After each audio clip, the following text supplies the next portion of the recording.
This is the Milo Beasley Show. This is the Milo Beasley Show. There's only one thing you need to know. This is the Milo Beasley Show. And now, here's your host, Milo Beasley. And welcome to the Milo Beasley Show. Dude. I am super excited for this week's episode. This is the first time that I've attempted anything like this. Usually all my shows, as you guys know, are one-on-one, but we are grabbing a bushel of guests this week, a golden bushel that is. This week is all about the Golden Girls. So I know there's a ton of you fans out there. I asked this question, how many Golden Girls fans are out there? And you guys came out of the woodworks. So let's chat some Golden Girls. Without further ado, please help me welcome at this time, young Stan Zbornak. Richard Tanner, how are you doing, man? I'm okay. How are you? I am good. How's that California life treating you? It's good.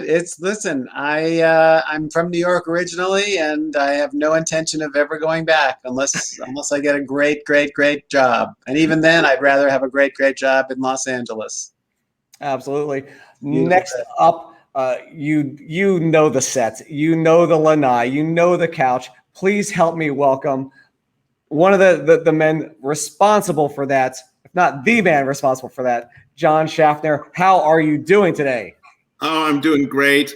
I have such fond memories of doing the pilot of the Golden Girls, and over the years in other situations, coming to become better friends with Betty White and Bea Arthur. So it was very odd that I started out doing that pilot, and then I left decorating and sitcoms for many years, but I continued in an odd relationship with these two wonderful ladies.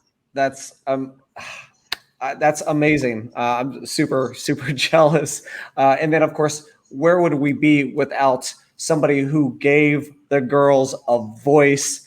Please help me welcome writer Stan Zimmerman. Stan. Hi, it's me, Stan. Yes, I'm the old Stan. Yes, the old Stan. We have Stan and young Stan.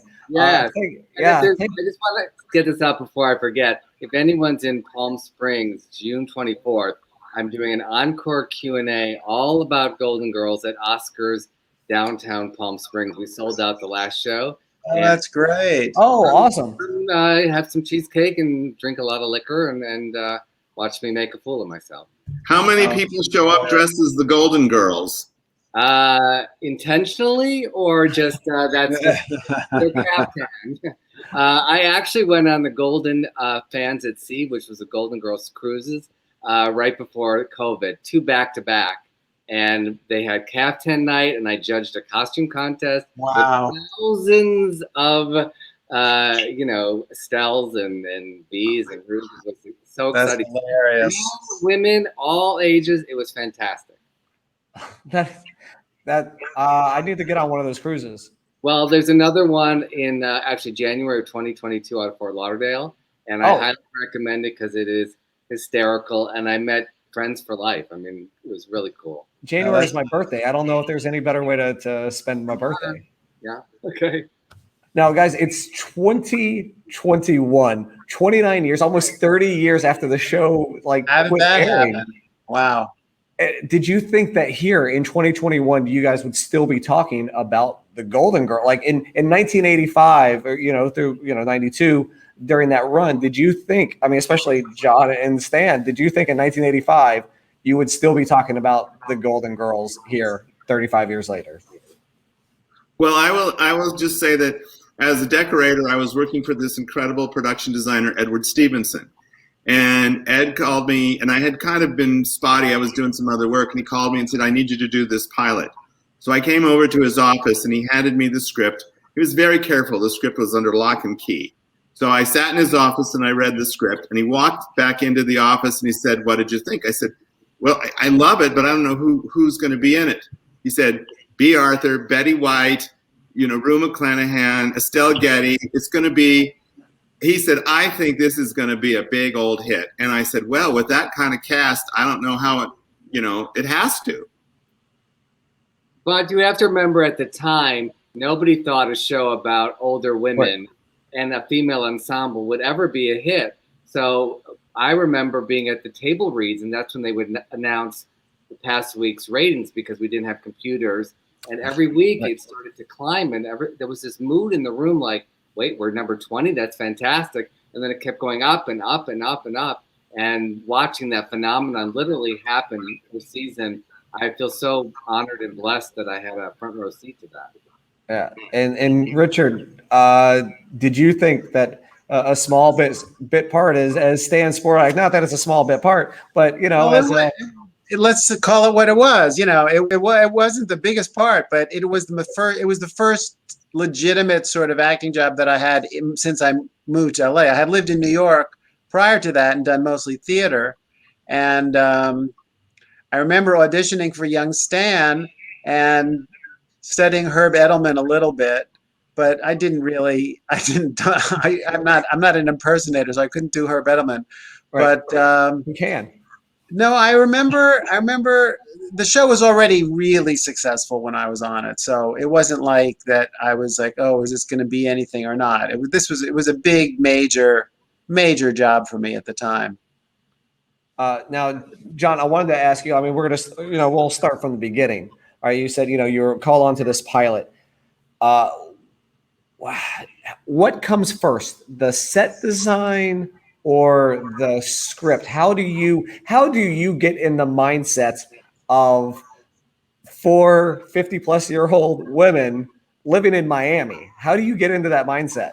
Well, fortunately, Ed was very well traveled and knew Florida, and so he was able to interpret it beautifully into this, home that had the glass and in Florida the fireplace, which is not uncommon, and he really had a vision of a relatively comfortable, nice home, because these 4 women were combining their incomes. So right. That was on his mind when he was reading it. And the script was specific because it was Miami and it was these 4 women, and we really didn't worry about money. But it was an accessible level of comfort for the audience to find. But I think ultimately, he then turned over and said, fill it up. And I said, well, it's Florida. Let's do light colored woods and let's get some rattan and read the characters. And there's a few little things that came from their apartments, but as long as they fit into the scheme, right. I don't know. I don't know who was in charge of decorating of the girls. I'm sure they all had their opinion if it was a real life story. Right. Instead, it was one of those remarkable situations where the actresses all came onto the set, and some of them had worked with Ed before, like on Maude and right. other things. So they just said, "This is great. This is just what we want."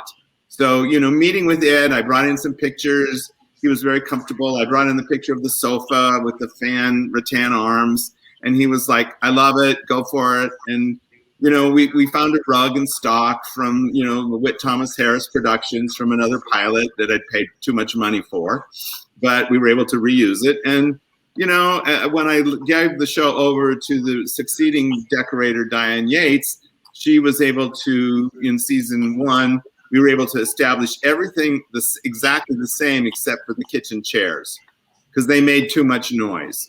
Oh, okay.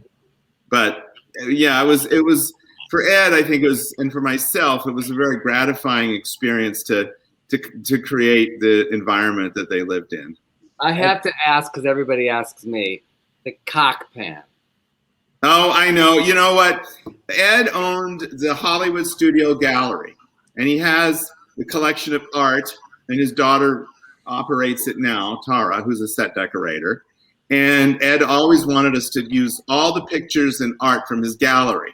So when I came to the point of selecting the elements for the kitchen, it was like, oh, copper pans, that looks good. Maybe they came from Minnesota. You just kind of have a little tiny backstory about a lot of the stuff, and sometimes it just fills in space that you need to be filled in. That's great. And then the Stan stories. There was no superior, no motive except it was at Ed's place, and copper molds are very comfortable. There you go. And then Stan, the same type of question to you. How do you get into the mindset of 450, plus year old women. I mean, sometimes even more, like Rose's mother. How do you, get into that mindset to write for that? I studied acting from age 7, and I had a young acting teacher said, just go to the mall and watch other people, observe. And so I took that into my writing. So I'm always with my writing partner. We're watching people and we're making up what we think they're saying. So I also have a very vocal grandmother, mother, and sister. So I would always listen to them and a lot of female friends. And it's just second nature. I mean, luckily, Susan Harris created 4 amazing characters. And it's a whole different art to be able to recreate her sound in these characters as opposed to creating your own characters.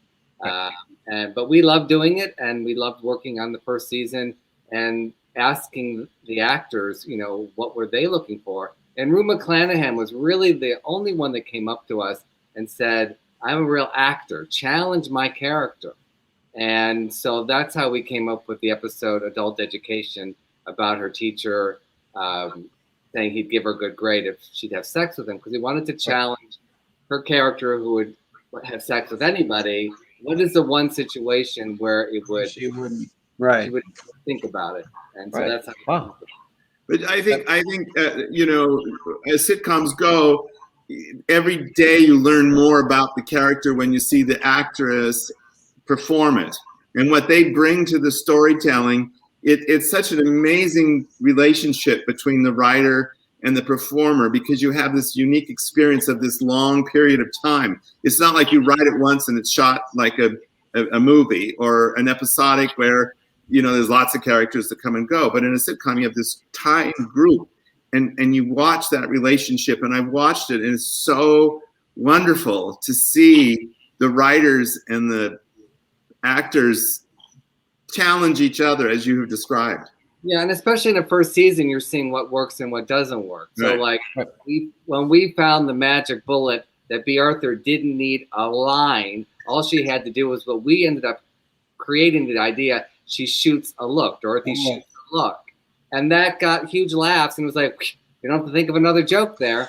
Or that, telling long stories. And, and then we got to play on that, and it's like, that's how you tell a story. And even I had forgotten until a few years ago that St. Olaf's was in an episode we wrote. And I remember being around the room just thinking like getting phone books or something from Minnesota, like picking a town. You get to create it because it was never mentioned where she was from, not knowing that these St. Olaf stories would get crazier and crazier as the season went and the years went. That's amazing. Yeah. There's always the, back in St. Olaf, and then Dorothy's rebuttals to every single story, just amazing.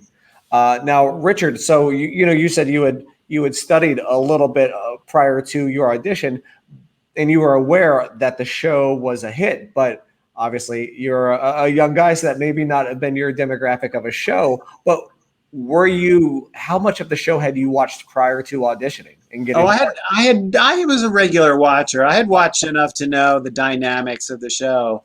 But are you going to mention some?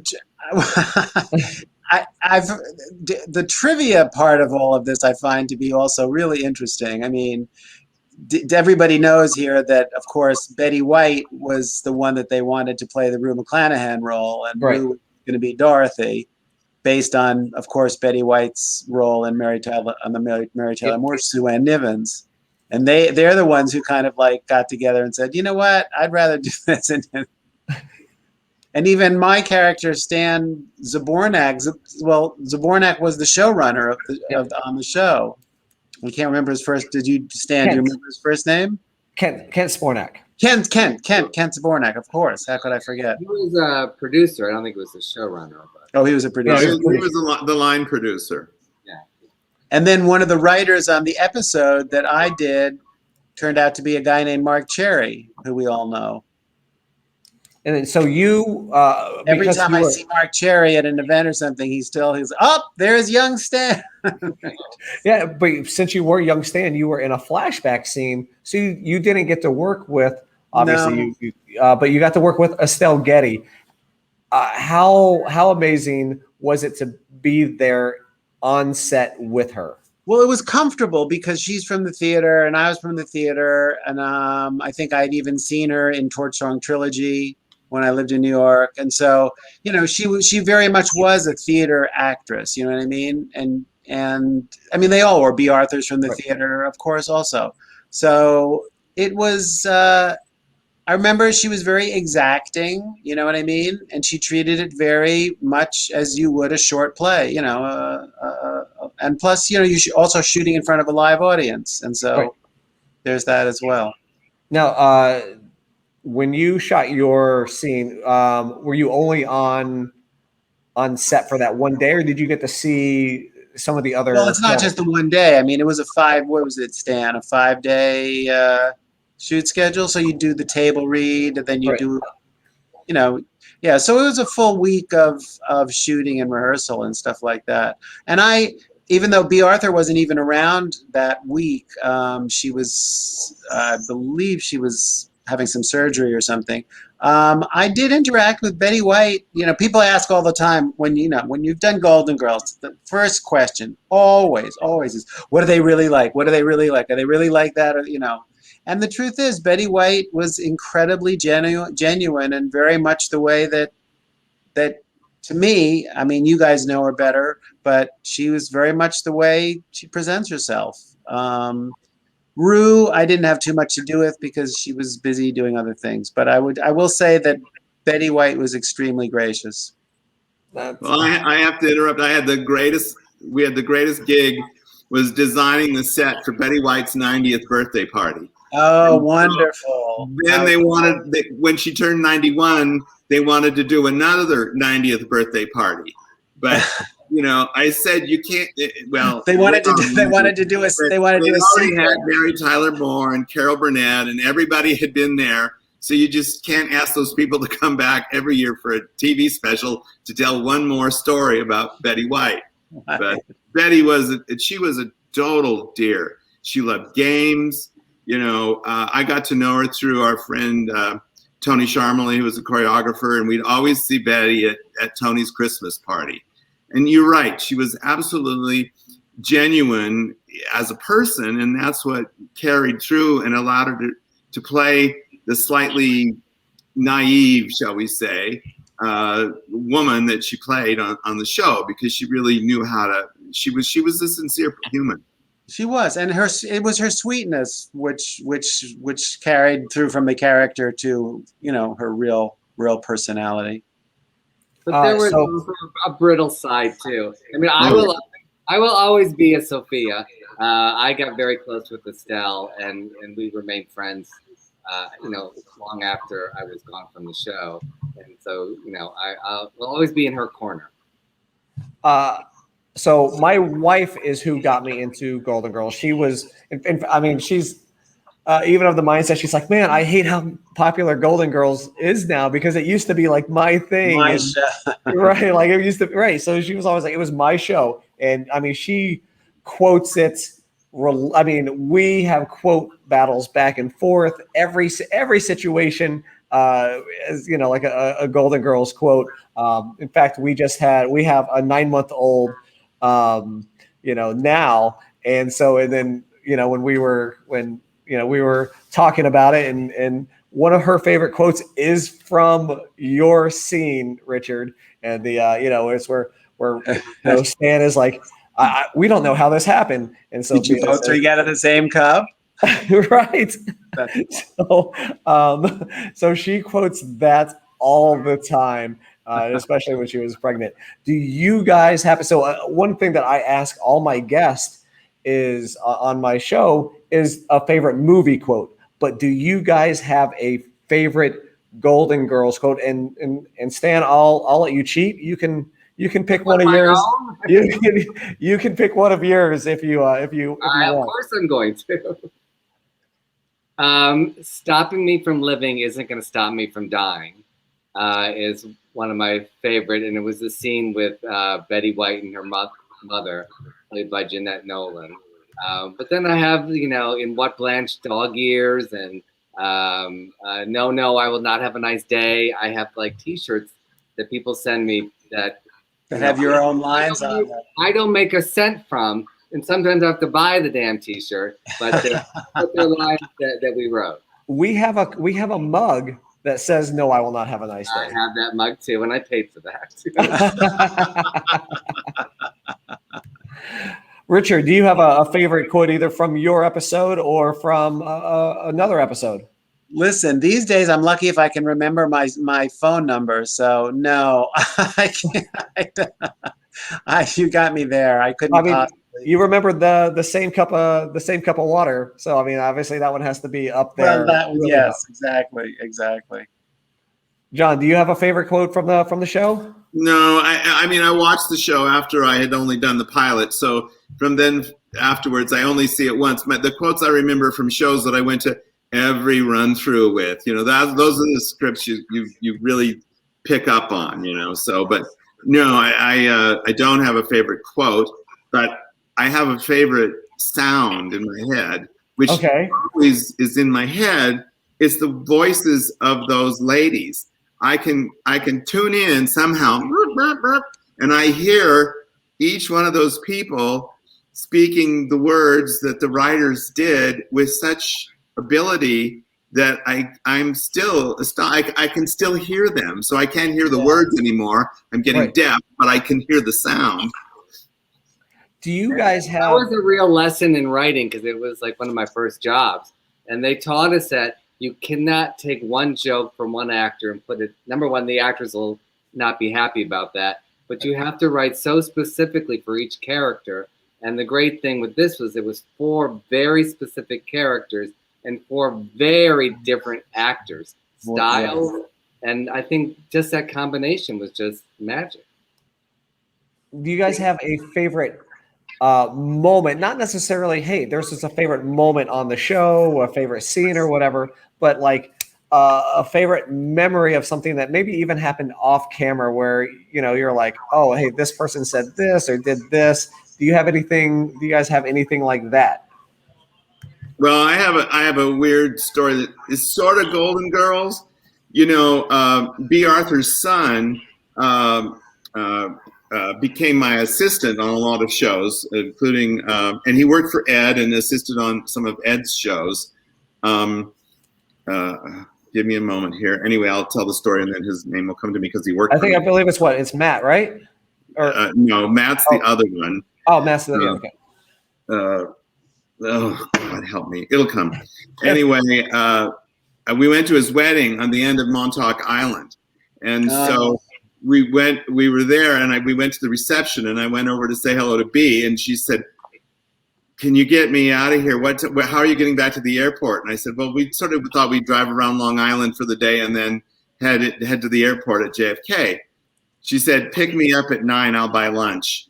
So we picked up Bea Arthur, and then we were entranced by all of her stories from New York and Hollywood and everything. So Daniel Sachs is her son's name, and Daniel is a favorite of mine. I mean, he helped me do the pilot for 2.5 Men and Dharma and Greg. So that's how I got to know Bea. And then when I was chairman of the Television Academy, they finally inducted Bea into the Hall of Fame.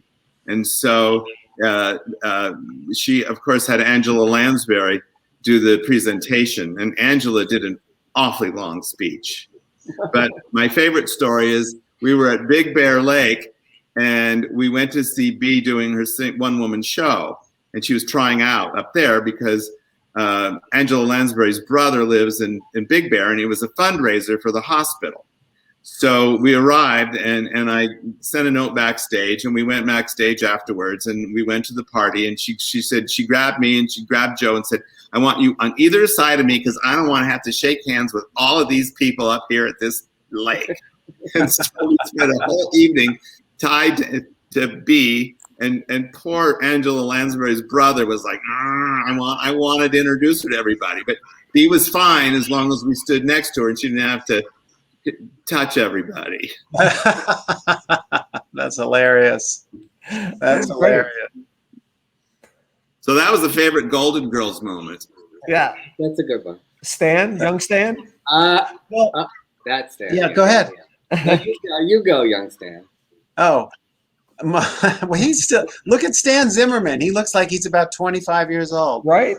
God love you. Yes. Of course, my eyes are going. So. We'll use that excuse.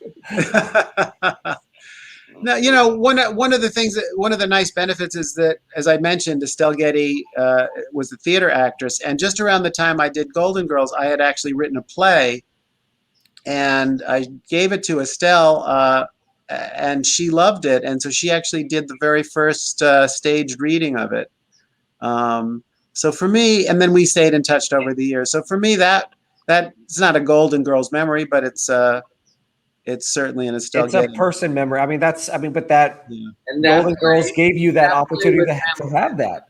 Exactly. Did you now? I remember have you gotten in touch with Lenny Green? She's the one who did the brilliant. Yeah, I tried. It's hard getting information for a lot of people. So Yeah, I know she became a writer, but I thought maybe one of these other guys might know her whereabouts, because she really nailed young. absolutely, young I agree. Dorothy. I agree. Nailed young Dorothy. Yeah. Stan, you Zimmerman this time. I did. I'll do another Bea Arthur story. It was during the Rose's Mother episode, and Bea Arthur's mother died a few days before the filming of it, and everyone was like, "We'll cancel it." And Bea, to her credit, and because she's from the theater, she said the show must go on, knowing all these people's livelihood was important to them. And she says, "I'm going to do the show," and there's that scene when she's talking with Estelle at the kitchen table. And it still gets me because you could, like, the hairs on my arm stand up when I hear the lines about, you know, you treated me like a woman, not like your mother. And it just, I can see Bea gets so touched, she can't even look Estelle in the eye. She has to look away. And that will always be a very special That's moment. beautiful. That's really, really beautiful. Golly, I mean, I'm getting goosebumps. Literally, I'm getting goosebumps just thinking about that. You repeating a story about that is just making me get the feels. Now, I mean, absolutely, this show was ahead of its time. It tackled hot topics for 2021 in 1985. I mean, the episodes dealing with homosexuality, abortion, sexual abuse, as you mentioned, also, like with the dentist and Rose and stuff like that. Are you surprised that a show developed 35 years ago was able to tackle those topics? And do you think that there could be a show like that today? I think because it was coming out of 4 older women talking, we got away with a lot more. I remember our philosophy on it then was we did not want to be like a special episode of Facts of Life. It had to be honest and come from real, true stories. So it wasn't like, or even like that Different Strokes episode. It wasn't something that suddenly was like, boom, this just happened. These were real things happening literally to these women. Whether they had friends that, like there's a suicide episode that really dealt with it and still make it very funny, but also very, very real. And so, thank God we were allowed to do that. And, when you have a hit show, suddenly the network's like, okay, do what you want to do, as opposed to a new struggling show where they're all over it and trying to second guess what an audience would like. Right. Well, I think also the Whit Thomas Harris brand, and I hate using that word brand, but anyway, and Susan, they had watched the success of Norman Lear and the work that Norman Lear had done, And I think they wanted to continue in that vein of work. And I'm fortunate to have worked a lot now with Chuck Lorre, and we deal with the same issues. And I think the multi-camera product that Americans somehow think is silly and dumb and they don't get is a lot more inventive and a lot more insightful into really au courant topics than I think sometimes episodic is willing to go to. And I think know, like through my experience on Roseanne, I mean, the things we touched on, and like I wrote the lesbian kiss episode. So, I mean, it's just, I didn't think about it till now, but really, when you think of Norman Lear and Soap and all these shows and Roseanne, multicam, we're able to touch upon these as they were happening a little bit more than single cam. And it's done with humor, which allows the audience to listen to it in a way that is not defensive, or they're engaged in a way that they probably wouldn't be in a lot of other kinds of content storytelling, you know. And I'm such a huge fan of multi-camera work. And I mean, if you look back in time, surely Mary Tyler Moore also worked this vein. So if you look back, you know, there are so many multi-camera shows that have dealt with topics in a way that is much more digestible to the audience than you can deliver it in any other fashion. So even though we seem to have such a lack of, there's hardly any left. Right. And yet it is the most successful and impactful work that can be done in our medium. I just am befuddled by the reasons that we don't have. I never really thought of it till you mentioned it. Now I'm thinking maybe it has to do with because you hear a studio audience laughing, so it makes everyone feel like it's okay to talk about this. Whereas single cam, it's more like a movie, and you're kind of separated. You know, I think that's a really good point, Stan. And because it's so much, it's closer to theater than anything else. You know, there's an unspoken, unseen relationship between the audience and the actors, and I think it involves that allows for people to listen to the dialogue in a different way. You're listening with other people as opposed to, as you just said, with a single cam where there's perhaps a slight distance. You're literally in their living room. Yeah, right.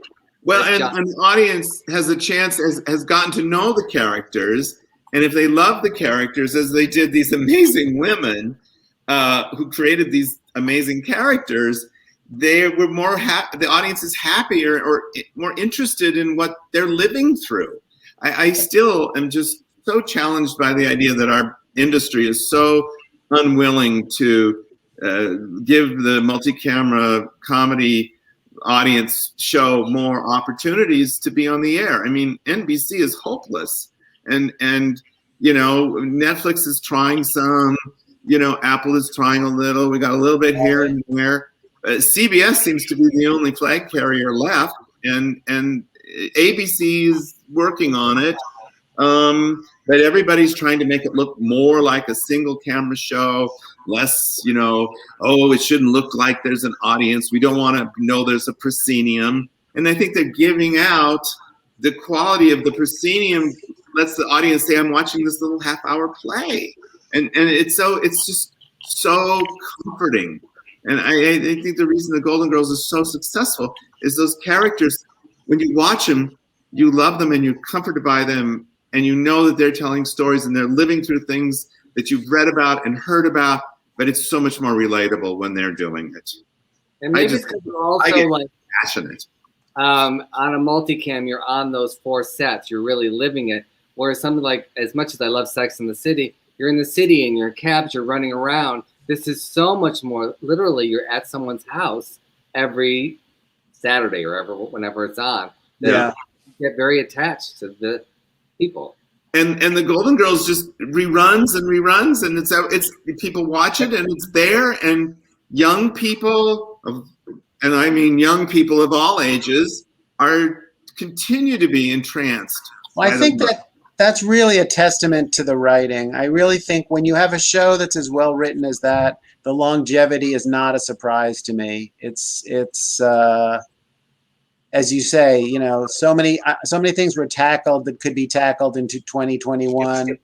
And it's just, I think all these things we're talking about, the fact that it's a 3-camera show, the fact that you're in their living room, the fact that the writing is so, is so specific and so good. I think these are all things that say what? It's 4 and sometimes 5 cameras. Oh, yes. What did I? Yes. I always joke about that. But the point being is, I think that all contributes to the longevity of it. Yeah. So that was going to be my next question. Is again, why do you think that we are talking about Golden Girls today? San Diego Comic-Con every year has new Golden Girls merchandise, exclusive merchandise to San Diego Comic-Con, which is meant for younger fans. Why do you think it still resonates? And like you said, the topics, like you said, Richard, the topics that they tackled could be tackled today. But why do you think it still resonates with viewers today? It's fucking funny. At the end of the day, it's funny. But funny is funny. Also, it occurred to me that there's, the fact that it appealed, I don't know how much at the time, but then in retrospect, it appeals to such a large gay population that, and I think in a way, I'm wondering, I don't know, I'm just throwing this out there, if gay men have sort of helped the revival of Golden Girls and helped perpetuate it. Everybody, I've seen it go, but it's higher now than ever during COVID. It was so huge because it was comforting, but we still don't see older people on TV talking like this. That's right. Big Bang, you've seen that age group in many different incarnations, but how many shows have we seen that? It's still special. I know I've been working like an animal trying to get my Silver Foxes, which is kind of a gay men's Golden Girls. They will not, no network will put it on because it's old demos and it's gay characters. And so there's still that, even though look at Golden Girls, it hits all target audiences. What you've just, your show Silver Foxes to me sounds like an immediate hit. I know.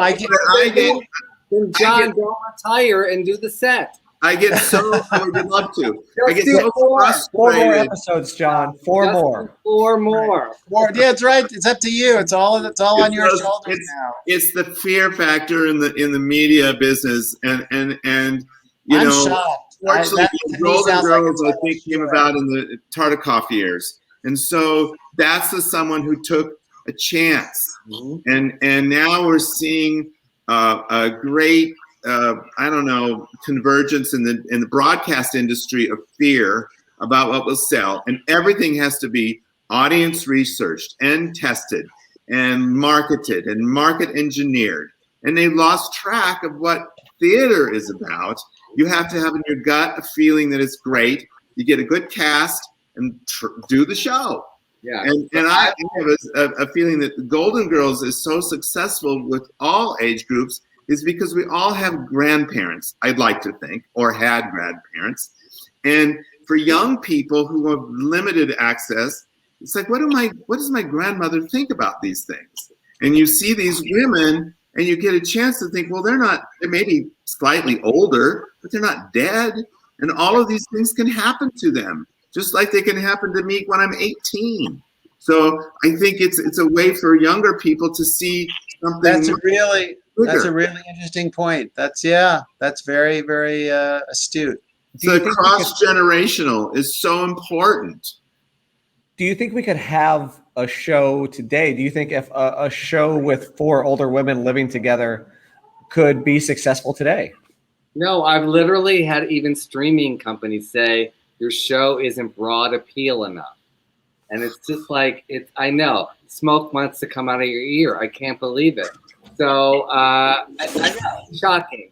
So that is, I think when you had like a Whit Thomas behind it, you have like a big name, like Chuck Lorre probably could do whatever he wants to do. Right. It's a crazy world we live in.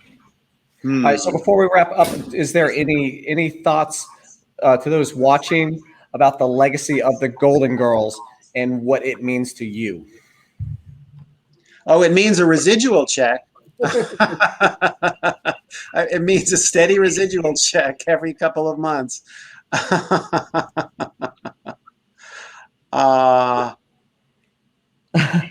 Stan, John?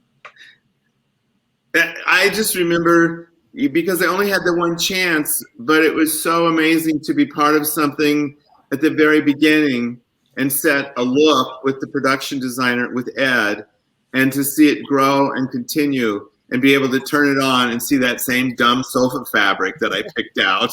And it was like, you know, it was the last thing I served only as a decorator. I did only work for Ed for a few years as a decorator. That was the last show I decorated.